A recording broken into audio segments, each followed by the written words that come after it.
Baik, terima kasih Kak Dara. Assalamualaikum warahmatullahi wabarakatuh. Waalaikumsalam warahmatullahi wabarakatuh. Kak Dara dan teman-teman sekalian, di sini kami dari kelompok 6 akan memaparkan hasil dari bidang kami, yaitu transformasi ekonomi dan skala lokal. Sebelum mulai presentasi, mari perkenalkan diri kami lebih dulu. Perkenalkan, nama saya Rita dengan NIM 241 sebagai moderator dan teman-teman saya. Saya Muhammad Yusufal PL Hasti dengan NIM 240706057 sebagai pembaca materi. Saya Miswa Puji dengan NIM 240706001 sebagai pembaca materi.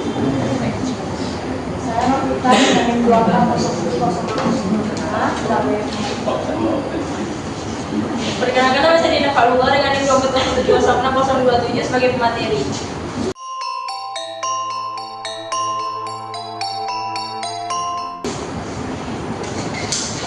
baik. Pendahulu, Indonesia di zaman dahulu merupakan salah satu masuk perdagangan yang banyak dikenal oleh para pedagang asing. Komoditas perdagangan Indonesia mencakup rempah-rempah seperti cengkeh, buah pala, dan serta kapu garus. Dahulu komoditas ini dipasok ke Malaka dan Sulawesi hingga ke Aceh. Perdagangan ini tentunya menguntungkan Indonesia dalam berbagai hal, seperti ekonomi dan politik. Karena ini sudah dekat dengan negara-negara asing, politik ini berbagai kerajaan Indonesia menjadi kuat dan tak bisa digoyahkan. Perkembangan budaya pun telah terjadi antara Indonesia dengan negara asing. Misal, dikenalnya makanan nasi goreng yang awalnya berasal dari Filipina, yang dibawa oleh kabarnya Cina yang mampir ke Indonesia untuk berdagang. Selanjutnya ini merupakan peta dan jalur perdagangan dari Malaka yang dari garis merah merupakan jalur perdagangan sebelum Malaka jatuh ke tangan Portugis, dan jalur biru merupakan jalur perdagangan setelah Malaka jatuh ke tangan Portugis. Sejak zaman kuno, Nusantara sudah banyak berlayar menggunakan kapal-kapal kecil untuk memperdagangkan komoditas-komoditas yang dimilikinya, seperti rempah. Hal ini diketahui dari banyaknya catatan dari para penjajah yang menemukan banyak jejak dari para pelayar yang ditukar representasinya sebagai geografis. Hal ini diketahui dari kitab Yahudi Malakim Jalan Purwa Raja pasal 9 yang diterangkan bahwa Raja Solomon atau Sulaiman menerima upeti emas dari Iran, yaitu Raja Tirus yang merupakan tawanan. Nama Nusantara semakin dikenal para pedagang asing, salah satunya adalah pengaruh yang dari adanya jalur Selat Malaka yang berada dekat dengan Pulau Sumatera. Hal ini membuat Nusantara sebagai tempat transit barang-barang yang akan dikirim ke Malaka untuk didistribusikan ke negara lain. Adanya jalur pelayaran dan perdagangan yang strategis membuat nama Nusantara dalam dunia perdagangan menjadi terkenal dan komoditasnya juga banyak diminati, seperti rempah-rempah hingga kapu garus. Ditambah lagi sebelum Malaka jatuh ke tangan Portugis, Kerajaan Sriwijaya dan Majapahit merupakan pemegang kekuasaan terdahulu di Malaka. Yang kedua ada dampak campur tangan VOC terhadap pola ekonomi. Yang pertama, pengakuan perdagangan dan sistem ekonomi tertutup. VOC mendominasi perdagangan rempah-rempah seperti lada, pala, dan cengkeh. Sistem ini menghentikan perdagangan bebas lokal dan menghapus peluang ekonomi yang adil bagi masyarakat lokal. Sebaliknya, masyarakat lokal dipaksa menjual barang mereka dengan harga rendah pada VOC. Selain itu, VOC bahkan menggunakan kebijakan ekstirpasi atau penghancuran pohon rempah untuk mengontrol jumlah produksi agar harga tetap tinggi di pasar Eropa, menunjukkan betapa mereka lebih mementingkan keuntungan ekonomi daripada kesejahteraan masyarakat lokal. Yang kedua ada sistem kontinenter dan vertikal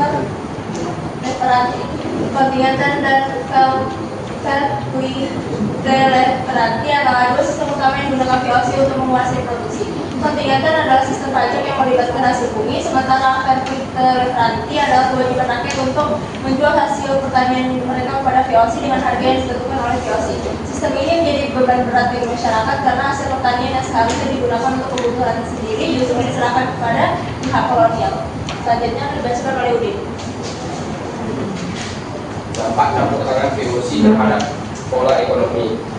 Yang ketiga, perubahan pola tanam dan krisis ketahanan pangan. VOC memaksa penduduk menanam tanaman ekspor seperti rempah-rempah dan kopi. Akibatnya lahan yang tersedia untuk pertanian menjadi terbatas. Karena penurunan produksi pangan, perubahan musim menyebabkan kelaparan di beberapa wilayah seperti Ambon dan Baca. Keempat, pemisahan ekonomi lokal dan dari sistem global. Meski VOC merupakan bagian dari dagang global, masyarakat lokal tidak dilibatkan secara aktif. Mereka hanya berfungsi sebagai produsen bahan mentah. Hal ini menghambat perkembangan industri lokal dan memperluas ketergantungan pada pasar kolonial. Dampak selanjutnya yang kelima, hancur ekonomi maritim lokal. Salah satu konsekuensi yang paling signifikan dari campur tangan VOC adalah perusahaan ekonomi maritim lokal, terutama di wilayah pesisir yang dulunya merupakan pusat perdagangan mandiri. VOC mengontrol pelabuhan penting seperti Banten, Makassar, dan Ambon yang memaksa kapal-kapal lokal tunduk pada aturan dan tarif dagang yang tidak menguntungkan. Pelaku usaha lokal kehilangan akses ke pasar internasional karena sistem perizinan pelayaran yang ketat dan pelanggaran perdagangan dengan negara lain. Kapal dagang lokal dikenakan pajak tinggi atau bahkan disita jika dianggap melanggar aturan VOC. Akibatnya, banyak pengusaha lokal bangkrut dan peran pelabuhan tradisional menurun drastis. Yang akan dibacakan oleh kita. Oke, selanjutnya dampak positif ekonomi VOC terhadap ekonomi lokal. Yang pertama, peningkatan aktivitas perdagangan internasional. Kedatangan VOC mendorong interaksi dagang antara Nusantara dan dunia luar. VOC membawa sistem perdagangan global yang memungkinkan hasil bumi Indonesia dikenal di pasar maritim internasional. Akibatnya, pelabuhan-pelabuhan seperti Batavia, Makassar, dan Ambon menjadi pusat perdagangan penting di Asia Tenggara. Yang kedua, pengenalan sistem ekonomi uang dan perdagangan modern. VOC memperkenalkan sistem ekonomi berbasis uang dan praktik akuntansi modern. Sebelum VOC, sebagian besar transaksi dilakukan secara barter. VOC mencetak uang logam sendiri dan mengenalkan sistem transaksi menggunakan mata uang yang membantu masyarakat lokal memahami mekanisme ekonomi baru. Yang ketiga, diversifikasi komoditas pertanian dan nilai ekspor. VOC membawa serta bibit tanaman seperti kopi, kakao, dan tebu yang sebelumnya tidak dikenal luas di Nusantara. Tanaman-tanaman ini telah menjadi komoditas ekspor penting dan meningkatkan variasi hasil pertanian lokal. Yang keempat, pengembangan infrastruktur perdagangan. Dalam mendukung aktivitas peneganya, VOC membangun pelabuhan, gudang, jalan raya, dan benteng pertahanan. Pembangunan ini meski berorientasi pada kepentingan kolonial, memberikan dampak jangka panjang terhadap aksesibilitas wilayah dan pengembangan pusat-pusat ekonomi.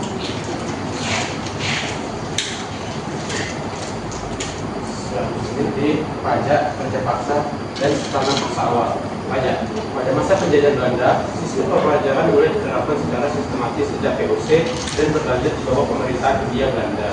Pajak merupakan bentuk eksploitasi tidak langsung yang dibebankan kepada rakyat pribumi.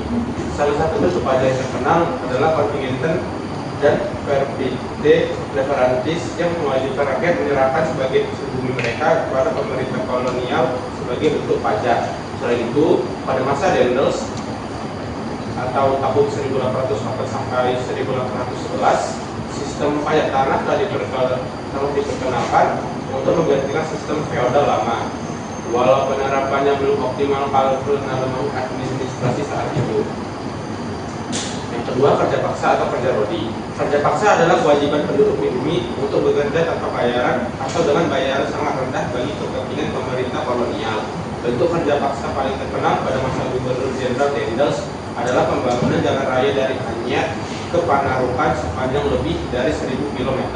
Rakyat dipaksa bekerja keras dalam kondisi yang sangat buruk. Banyak yang meninggal karena kelelahan, penyakit, atau kekerasan. Meskipun proyek infrastruktur itu memiliki dampak jangka panjang terhadap mobilitas dan perdagangan, metode pelaksanaannya sangat menindas dan menyalahi prinsip-prinsip kemanusiaan. 3. Tanam paksa awal atau pembuat sel. Sistem tanam paksa adalah sistem yang mengharuskan rakyat melaksanakan proyek penanaman tanaman ekspor di bawah kebijakan pemerintah kolonial Belanda. Sistem tanam paksa pertama kali diperkenalkan di Jawa dan dikembangkan di daerah-daerah lain di luar Pulau Jawa.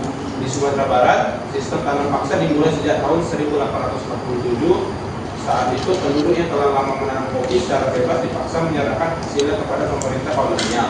Sistem tanam paksa atau potosel dikenalkan pada tahun 1830 oleh Gubernur Jenderal Johannes van den Bos.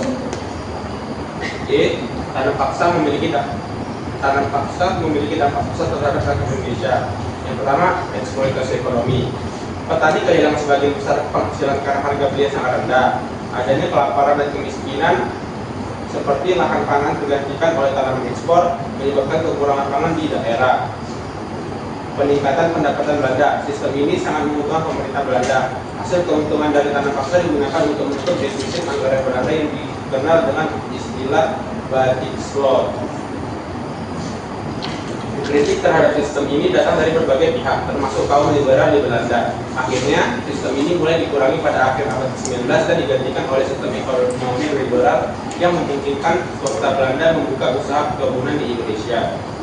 Pajak kerja paksa dan tanah paksa merupakan tiga bentuk utama. Pajak, kerja paksa, dan tanah paksa merupakan tiga bentuk utama eksploitasi kolonial terhadap rakyat Indonesia pada masa penjajahan Belanda. Meskipun sistem-sistem ini berbeda dalam pelaksanaan, semuanya memiliki kesamaan dalam menekan kesejahteraan rakyat demi keuntungan ekonomi pemerintah kolonial. Pemahaman terhadap sistem ini penting dalam menilai dampak kolonialisme terhadap struktur sosial dan ekonomi Indonesia hingga masa kini. Baik, selanjutnya akan masuk ke dalam sesi tanya jawab. Akan dibuka 5 pertanyaan untuk sekarang.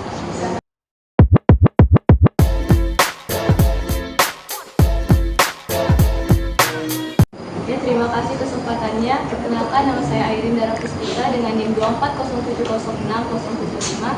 Pertanyaan saya untuk Kaira, bagaimana masyarakat lokal merespon perubahan sistem ekonomi yang dipaksakan VOC? Apakah ada bentuk perlawanan ekonomi selain perlawanan militer? Terima kasih.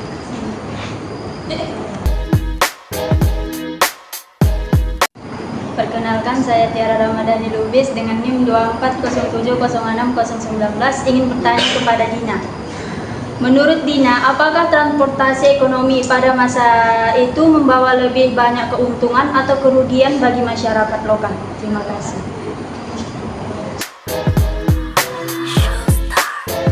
Perkenalkan, nama saya Siswi Ismahasam dengan NIM 240706017. Saya ingin bertanya kepada Miss Warudin. Menurutmu, apakah seni dan arsitektur pada masa itu masih relevan untuk dijadikan inspirasi di zaman modern? Coba ceritakan pendapatmu.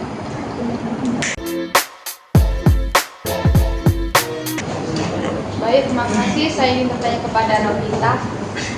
Menurut Anda itu tantangan apa yang mungkin dihadapi oleh daerah yang tidak mampu beradaptasi dengan transformasi ekonomi, dan bagaimana hal ini dapat mempengaruhi kesejahteraan masyarakat?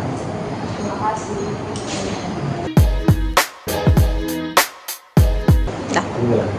Perkenalkan, nama saya Made Sombi dengan NIM 240706025. Nama saya ingin bertanya. Saya ingin bertanya kepada Eji. Jika Eji hidup pada zaman itu, apakah Eji akan berpihak kepada siapa? Apakah POC ataupun atau pihak yang melawan POC? Dan berikan alasannya. Terima kasih. Baik, setelah kita mencari jawaban, selanjutnya promosinya ke teman dulu. Terima kasih.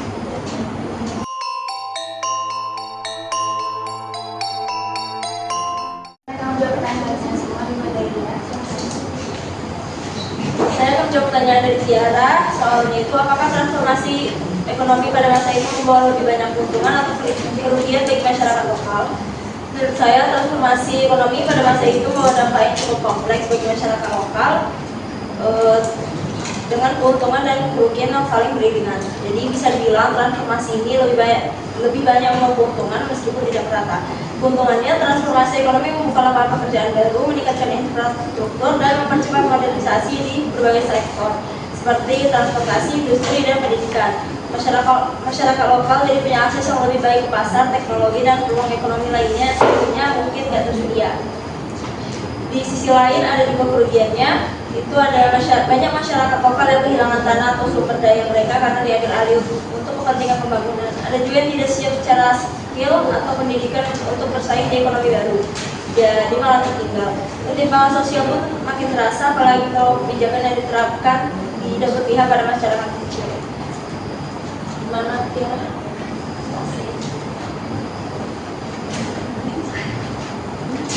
Selanjutnya saya akan menjawab pertanyaan dari Agnes Yowing. Pertanyaannya adalah, jika saya hidup di era itu, apakah saya akan berpihak kepada VOC atau pihak perlawanan terhadap VOC, serta alasannya? Ya enggak. jika saya isu pada saat itu, saya akan berpihak ke pihak perlawanan VOC. Alasannya, VOC itu kan dia sebuah perusahaan dagang. Terus kebijakannya ada seperti monopoli rempah, pajak yang tinggi, dan kerja paksa, serta adanya kekerasan militer yang mengorbankan penduduk lokal. Contohnya itu sangat praktek-praktek semacam itu sangat bertentangan dengan prinsip kesetaraan dan hak dasar manusia. Itu salah satu alasan saya memilih pihak perlawanan VOC. Alasan lainnya karena mereka menerapkan strategi politik adu domba yang diakibatkan terpecahnya kerajaan-kerajaan Nusantara dan saling bermusuhan. Jikapun ada di kerajaan itu bekerja sama VOC lalu dapat keuntungan, keuntungan itu hanya sementara karena VOC bisa saja mencabut perjanjian dan keuntungan yang diberikan kepada kerajaan itu. Apakah bisa terima? Jika saudara Edi berada di pihak perlawanan, apa yang akan Anda lakukan? Itu tadi pihak perlawanan saya bilang. Jika saya di pihak VOC-nya, Ya, secara spesifiknya apa? Masuk poin-poinnya aja, apa yang akan Anda lakukan?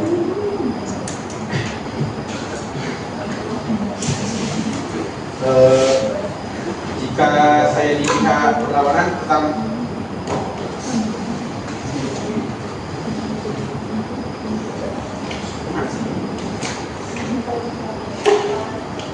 perlawanannya apa ya? Ikut dia, ikut berperang.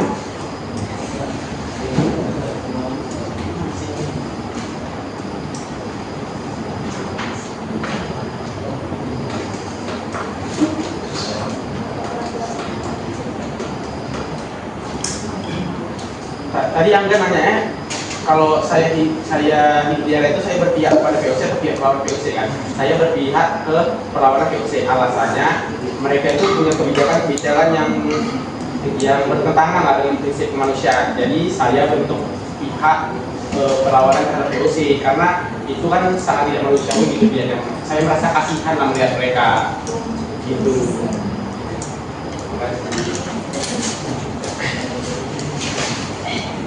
Baik, saya akan menjawab pertanyaan lain, yaitu bagaimana masyarakat lokal merespon perubahan sistem ekonomi yang diputuskan oleh VOC? Apakah ada bentuk perlawanan ekonomi selain perlawanan militer? Cara masyarakat merespon perubahan itu dengan cara banyak yang melawan, tapi ada juga yang mendukung karena mereka masih dapat keuntungan. Dan bentuk perlawanan ekonominya itu adalah dengan menolak monopoli dan menolak untuk memberikan hasil tanam paksa yang disuruh kepada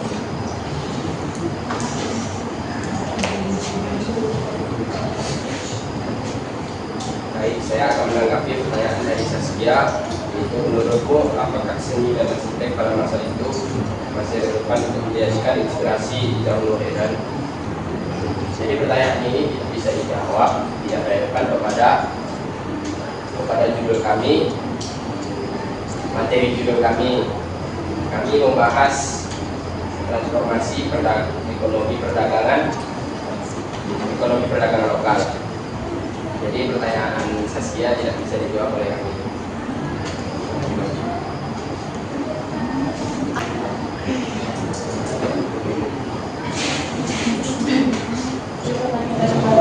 Apa dampak transformasi ekonomi terhadap sistem barter atau ekonomi informal yang digunakan di beberapa provinsi?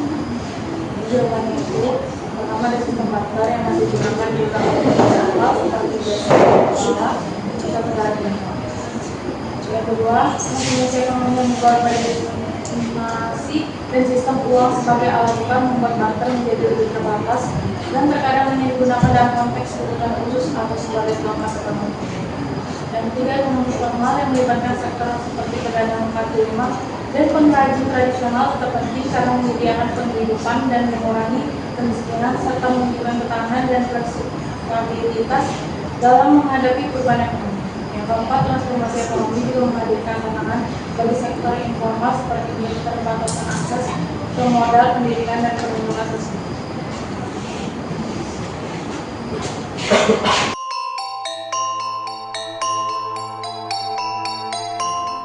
Jadi kesimpulannya, yaitu perdagangan laut telah menjadi terutama dan perkembangan ekonomi dan politik di Nusantara di zaman kuno. Letak geografis dan strategi menjadikan wilayah Indonesia sebagai jalur penting dalam jaringan perdagangan internasional, terutama melalui Selat Malaka. Kerajaan besar seperti Sriwijaya, Majapahit, dan Samudra Pasai memanfaatkan jalur ini untuk memperkuat kekuatan ekonomi dan menjalin hubungan politik dengan bangsa asing. Namun, kehadiran VOC mengubah struktur ekonomi lokal secara drastis. Sistem monopoli perdagangan serta kebijakan eksploitasi menyebabkan kerugian besar bagi rakyat Nusantara. Rakyat dipaksa menyerahkan hasil bumi dengan harga murah dan menghadapi kelangkaan dan pangan akibat perubahan pola tanam yang dipaksakan. Ekonomi maritim lokal pun hancur karena dominasi VOC terhadap pelabuhan-pelabuhan strategis. Selanjutnya, sistem pajak, kerja paksa, dan tanah paksa menjadi alat eksploitasi pemerintah kolonial Belanda terhadap rakyat Indonesia. Pajak diberlakukan tanpa mempertimbangkan kemampuan ekonomi rakyat. Kerja paksa dilakukan secara tidak manusiawi dan tanah paksa memaksa petani menanam komoditas ekspor alih-alih kebutuhan pangan yang menyebabkan kemiskinan lapar. Sekian presentasi dari kami. Apabila ada kekurangan kata dan salah kata, kami maaf. Selamat pagi dan assalamualaikum warahmatullahi wabarakatuh.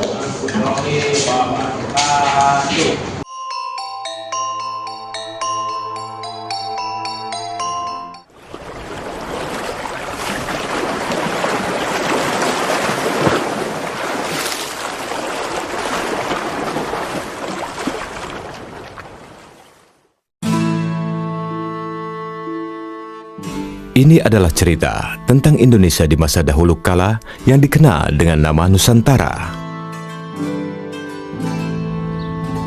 Sejak zaman lampau, Nusantara telah dikenal sebagai daerah penghasil rempah-rempah, komoditi utama dalam perdagangan internasional di masa itu.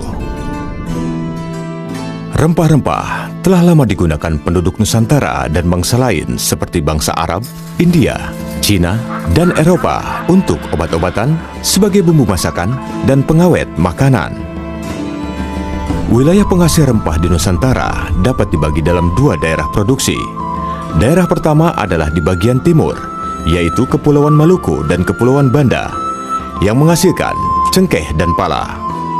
Sementara di wilayah barat, yang terdiri atas Pulau Sumatera, Jawa, dan Kalimantan sebagai daerah penghasil lada. Emporium atau pusat perdagangan terbesar pada masa itu adalah Malaka. Kota ini menjadi tempat bertemunya berbagai pedagang Nusantara seperti Banten, Makassar, Banda, dan Ternate. Emporium tersebut terintegrasi dengan jalur perdagangan Asia. Para pedagang dari Cina, Arab, dan India membawa komoditas tekstil dan porselen. Tingginya harga rempah di pasar dunia mendorong bangsa Eropa untuk membeli komoditas itu langsung dari daerah asalnya. Penjelajah Eropa menemukan jalur ke Nusantara dengan memutari Afrika melalui Tanjung Harapan. Bangsa Eropa yang pertama di Nusantara adalah Portugis pada tahun 1510. Tahun 1511 dipimpin Alfonso de Albuquerque. Portugis kemudian menaklukkan Malaka dan memonopoli perdagangan di sana.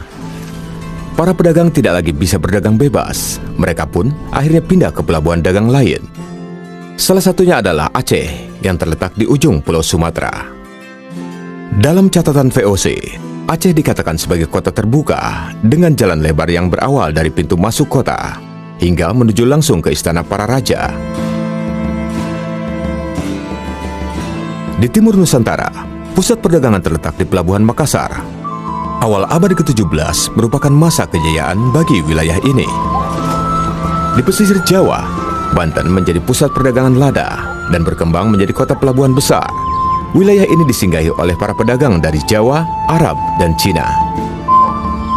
Tak hanya memproduksi sendiri, Banten juga menerima lada dari wilayah Bengkulu dan Palembang. Hingga abad ke-19 tercatat 135 daerah penghasil lada untuk Banten. Pada tahun 1596, 4 kapal ekspedisi dari Belanda yang dipimpin oleh Cornelis de Houtman tiba di Pelabuhan Banten. Kedatangan de Houtman ke Nusantara diikuti oleh perusahaan dagang lainnya asal Belanda. Guna mencegah persaingan tidak sehat, pemerintah Belanda kemudian mendirikan VOC pada tahun 1602.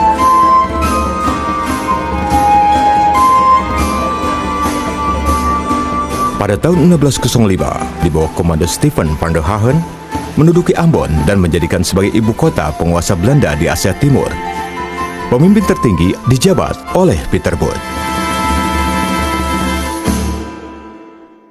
Tahun 1619, Gubernur Jenderal Jan Pieter Zoonkoen berusaha menguasai wilayah Jayakarta. Daerah itu kemudian dinamai Batavia. Kota Batavia menjadi residensi Gubernur Jenderal, sekaligus pusat administratif Belanda. Batavia juga menjadi titik temu berbagai jalur pelayaran kompeni di wilayah Asia. Guna memonopoli perdagangan lada, VOC melakukan berbagai langkah untuk menundukkan Kesultanan Banten, termasuk melalui peperangan. Hingga akhirnya, Banten berhasil ditundukkan pada tahun 1684. Pada pertengahan abad ke-17, VOC melakukan penyerangan ke Makassar agar dapat menguasai perdagangan rempah di timur Nusantara. Dengan ditandatanganinya perjanjian bunganya, Kesultanan itu akhirnya ditaklukkan pada tahun 1667. Penguasaan kota-kota tersebut membawa era baru bagi perdagangan Nusantara.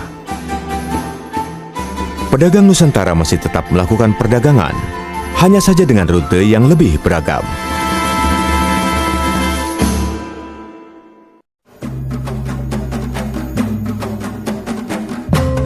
Perjalanan rempah-rempah Nusantara membawa kisah kejayaan maritim yang berkelindan dengan kesuraman kolonialisme. Jalur rempah membawa kekuatan yang menyatukan antar suku bangsa dan budaya dalam proses pembentukan bangsa Indonesia.